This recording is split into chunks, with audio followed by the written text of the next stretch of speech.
Hello friends, എനിക്ക് സംസാരിക്കാനുള്ളത് business ചെയ്യുന്ന ആളുകളോടാണ്, അല്ലെങ്കിൽ സെയിൽസ് ആൻഡ് മാർക്കറ്റിംഗ് ഫീൽഡിൽ വർക്ക് ചെയ്യുന്ന ആളുകളോടാണ്. പല ആളുകളും പറയുന്നത് അവർക്ക് ഭയങ്കരമായിട്ട് അവർ ഹാർഡ് വർക്ക് ചെയ്യുന്നുണ്ട്, പക്ഷേ എൻഡ് ഓഫ് ദ ഡേ അവർക്ക് അത്ര റിസൾട്ട് ഉണ്ടാവുന്നില്ല. മാർക്കറ്റിൽ ഭയങ്കര കോമ്പറ്റീഷനാണ്, സോ ഒരുപാട് പ്രോബ്ലംസ് അവർ നിരത്തും. അവരോട് എനിക്ക് ഷെയർ ചെയ്യാൻ കുറച്ച് സ്ട്രാറ്റജീസ് ഉണ്ട്. I'll share 3 strategies. Okay? First one is that നിങ്ങളൊരു പട്ടിക തയ്യാറാക്കുക, റെഗുലർ ആക്ഷൻസിൻ്റെ പട്ടിക. എന്ന് വെച്ചാൽ what ever the reason, what ever the case, എന്ത് സംഭവിച്ചാലും ഞാൻ എന്ത് തന്നെ ആയാലും ദിവസവും ചെയ്യും എന്ന് തീരുമാനിക്കുന്ന ഒരു ലിസ്റ്റ്. അതിലൊരു പക്ഷേ ഫോർ എക്സാമ്പിൾ ഞാൻ എവറി ഡേ ഒരു 10 കോൾ ചെയ്യും, പൊട്ടൻഷ്യൽ കസ്റ്റമേഴ്സിനെ 10 പേരെ വിളിക്കും. എനിക്ക് ബിസിനസ് തരാൻ സാധ്യതയുണ്ടെന്ന് തോന്നുന്ന 10 പേരെ ഞാൻ ഫോൺ ചെയ്യും. അല്ലെങ്കിൽ ഒരു 2 മീറ്റിംഗ് ഞാൻ എന്തായാലും അറേഞ്ച് ചെയ്യും. എല്ലാ ദിവസവും 2 മീറ്റിങ്ങിൽ പോയിരിക്കും. അത് ഞാൻ തലേ ദിവസം അല്ലെങ്കിൽ കുറച്ച് ദിവസം മുമ്പായിട്ട് അതങ്ങനെ സ്കെഡ്യൂൾ ചെയ്തിട്ട് നേടിയെടുക്കും, എന്നിട്ട് പോകും. അല്ലെങ്കിൽ എല്ലാ ദിവസവും 25 ഇമെയിൽസ് അയക്കും. ഇതുപോലെ ഒരു പട്ടിക തയ്യാറാക്കുക. എന്നിട്ട് ഇതിൽ ഏതെങ്കിലും 2-3 എണ്ണം നിങ്ങൾ സെലക്ട് ചെയ്തിട്ട് അതെന്തായാലും ചെയ്യാം. കാരണം ഒരുപാട് പ്ലാൻസ് ഒന്നുമല്ല റിസൾട്ട് കൊണ്ടുവരുന്നതിൻ്റെ എൻഡ് ഓഫ് ദി ഡേ നമ്മുടെ ആക്ഷനാണ് റിസൾട്ട് കൊണ്ടുവരുന്നത്. നല്ലപോലെ നമുക്ക് ആക്ട് ചെയ്യാൻ പറ്റിയിട്ടില്ലെങ്കിൽ no use of whatever plan you have, it is useless അല്ലേ. സോ ഈ ആക്ഷൻസ് ആണ് ഏറ്റവും ഇമ്പോർട്ടൻറ്റ്. അപ്പോൾ നിങ്ങൾ എന്തായാലും ഏത് സിറ്റുവേഷനായാലും ചെയ്യേണ്ട ആ ലിസ്റ്റ് നിങ്ങൾ തയ്യാറാക്കുക. എന്നിട്ട് അത് എന്ത് തന്നെയായാലും ചെയ്യുക. ഐദർ യു ഡു, അല്ലെങ്കിൽ നിങ്ങളുടെ സ്റ്റാഫിനെ കൊണ്ട് അത് ചെയ്യിക്കുക, whatever it is. And next thing is that regular meeting arrange ചെയ്യുക വിത്തിൻ ദ സ്റ്റാഫ്. നിങ്ങളുടെ ഇൻറ്റേർണൽ മീറ്റിംഗ്, നിങ്ങളുടെ കമ്പനിയിലുള്ള നിങ്ങളുടെ ടീമുമായിട്ട് അല്ലെങ്കിൽ നിങ്ങളുടെ ഓഫീസ് സ്റ്റാഫുമായിട്ട് meetings at any cost weekly once. ഇതെന്തിനാണെന്ന് വെച്ച് കഴിഞ്ഞാൽ നിങ്ങൾക്ക് അങ്ങോട്ട് ഇങ്ങോട്ട് ഷെയർ ചെയ്യാനാണ്. എന്താണ് മാർക്കറ്റിലെ സിറ്റുവേഷൻ എന്നുള്ളത് നിങ്ങളുടെ സെയിൽസ് ടീമിൻ്റെ അടുത്ത് നിങ്ങൾക്ക് അറിയണം. അല്ലെങ്കിൽ നിങ്ങളൊരു സെയിൽസ്മാൻ ആണെങ്കിൽ നിങ്ങൾക്ക് നിങ്ങളുടെ ബോസിനോട് നിങ്ങളുടെ ഐഡിയാസ് അങ്ങോട്ട് ഷെയർ ചെയ്യണം. സോ അതിന് വേണ്ടിയിട്ടുള്ള ഒരു അറേഞ്ച്മെൻറ്റ് നിങ്ങൾ കമ്പനിയിൽ ഉണ്ടായിരിക്കണം. Weekly meeting, okay. Weekly meeting in the sense അത് പരസ്പരം ഒരു മോട്ടിവേഷൻ കൊടുക്കാൻ വേണ്ടിയിട്ടാണ്. അതേപോലെ അതുകൊണ്ട് മാർക്കറ്റിലെ കാര്യങ്ങൾ നിങ്ങൾക്ക് റിവ്യൂ ചെയ്യാൻ സാധിക്കും.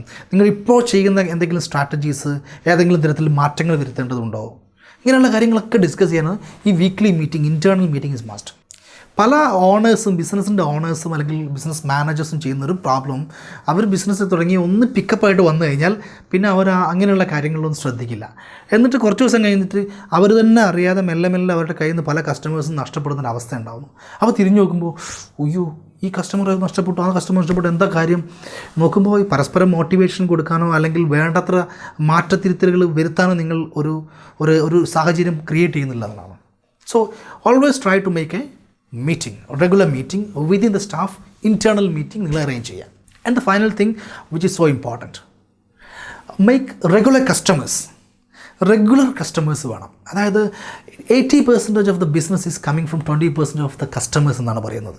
അതായത് നിങ്ങളുടെ ബിസിനസ്സിൻ്റെ $100 ബിസിനസ്സാണ് നിങ്ങൾ ചെയ്യുന്നതെങ്കിൽ $80 ബിസിനസ്സും വരുന്നത് നിങ്ങളുടെ ടോട്ടൽ കസ്റ്റമേഴ്സിൽ നിന്നുള്ള 20% കസ്റ്റമേഴ്സാണ് അത് കൊണ്ടുവരുന്നതെന്നാണ്.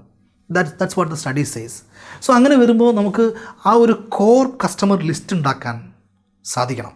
ഞാൻ നാട്ടിൽ പണ്ട് മെഡിക്കൽ റെപ്രസെൻറ്റേറ്റീവ് ആയിരുന്ന സമയത്ത് സംഭവിച്ചിരുന്നത്, എൻ്റെ മാനേജർ എനിക്ക് കുറേ ലിസ്റ്റ് തരും, ഇത്ര ആളുകളെ കാണണം, ഇത്ര ഡോക്ടേഴ്സിനെ കാണണം, ഇത്ര ഫാർമസി വിസിറ്റ് ചെയ്യണം എന്നൊക്കെ പറയും. I used to say okay, I will visit them. ഞാൻ വിസിറ്റ് ചെയ്യും, പക്ഷേ എൻ്റെ മെയിൻ ഫോക്കസ് എന്ന് പറഞ്ഞാൽ കുറച്ച് ഡോക്ടേഴ്സിലായിരുന്നു. ഒരു 20-30 ഡോക്ടേഴ്സ്, അതെൻ്റെ കോർ ഡോക്ടേഴ്സായിരുന്നു. അറ്റ് എനി കോസ്റ്റ് ഞാൻ അവരെ റെഗുലർ വിസിറ്റ് ചെയ്യും.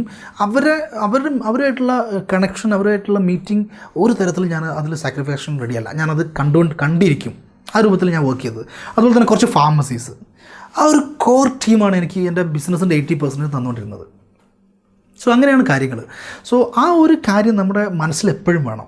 നിങ്ങൾ ചെയ്യുന്ന ബിസിനസ്, നിങ്ങളെ കസ്റ്റമേഴ്സ്, എസ്പെഷ്യലി നിങ്ങളൊരു ഹോൾസെയിൽ ഫീൽഡിലാണെങ്കിൽ, അപ്പോൾ നിങ്ങൾക്കൊരു ഷോപ്പുണ്ട്, അവിടെ കസ്റ്റമേഴ്സ് വന്നിട്ട് ചെയ്യുകയാണെങ്കിൽ that is A different case. ഞാൻ ഉദ്ദേശിക്കുന്നത് അതല്ല, നിങ്ങൾക്ക് കുറേ ക്ലയൻസ് ഉണ്ട്, അല്ലെങ്കിൽ അതുപോലെ നിങ്ങൾക്ക് മേജറായിട്ടുള്ള ഒരു ലിസ്റ്റ് ഉണ്ടാക്കാൻ പറ്റണം. ആ ഒരു റിലേഷൻഷിപ്പ് മെയിൻറ്റെയിൻ ചെയ്യാൻ പറ്റണം. അവർക്ക് നിങ്ങളിടയ്ക്ക് സമ്മാനങ്ങൾ കൊടുക്കുക, അവരെ നിങ്ങൾ കാണുക, അവരുമായിട്ട് ടെലിഫോണിൽ ബന്ധപ്പെടുക, അവരെ നിങ്ങൾ വിഷ് ചെയ്യുക എന്തെങ്കിലും കാര്യങ്ങളും ഒക്കെ വരുന്ന സമയത്ത്, സെലിബ്രേഷനൊക്കെ വരുന്ന സമയത്ത്. So anyway you have to keep that relationship and you should keep that core team with you. അവരാണ് നിങ്ങളുടെ ബിസിനസ്സിന് ഏറ്റവും ഒരു നല്ല ബെനിഫിറ്റ് തരുന്ന team. So keep in mind these 3 things. എന്തൊക്കെയാണ് ഞാൻ പറഞ്ഞത്?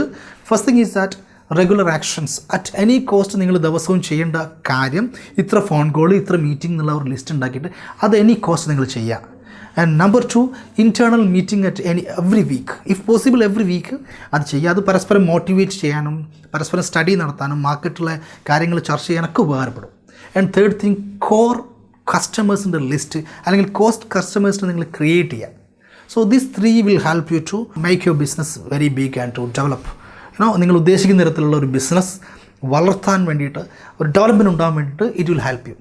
So I believe this video is helpful for you. Thank you so much.